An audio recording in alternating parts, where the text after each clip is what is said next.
आजाद सिपाही ने अपना नया ऐप लॉन्च किया है।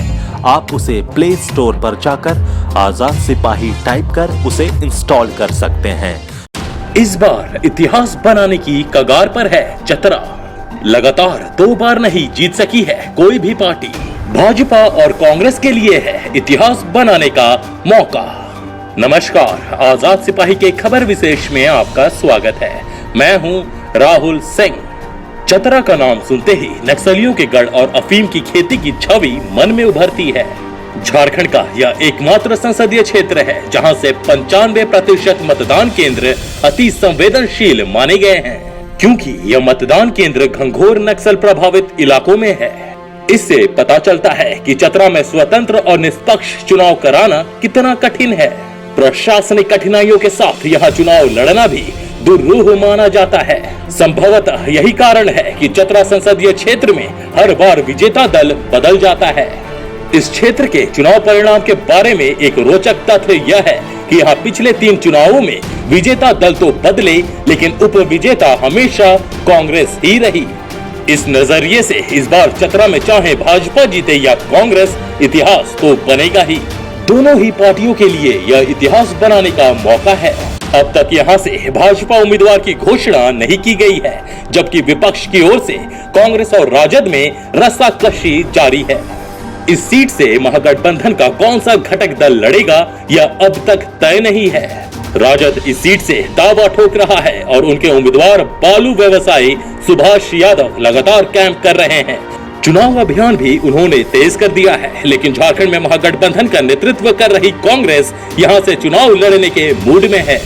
चतरा के अखाड़े में चाहे कोई भी दल उतरे, इतना तो तय है कि यहाँ मुकाबला सीधा ही होगा।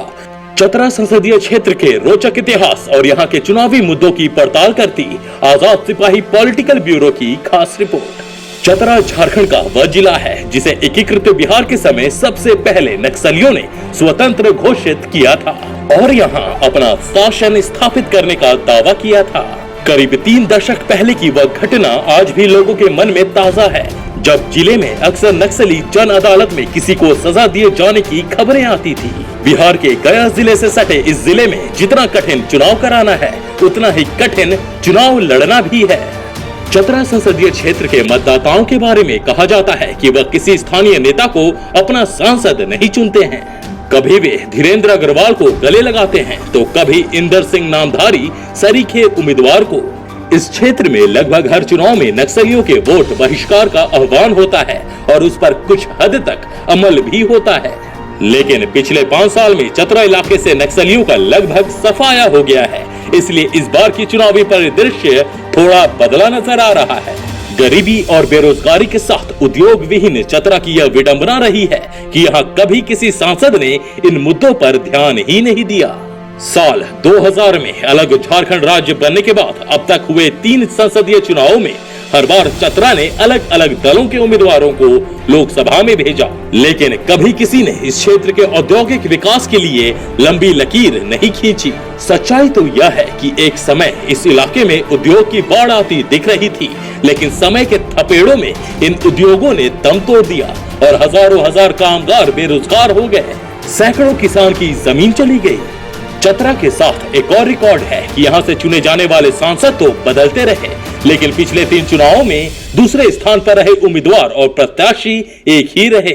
ये हैं धीरज प्रसाद साहू, जिन्होंने कांग्रेस के टिकट पर किस्मत आजमाई, लेकिन हर बार असफलता ही हाथ लगी। धीरज साहू अभी राज्यसभा सांसद हैं। पिछले 3 चुनावों की बात करें तो 2004 में यहाँ से राजद के धीरेन्द्र अग्रवाल सांसद चुने गए।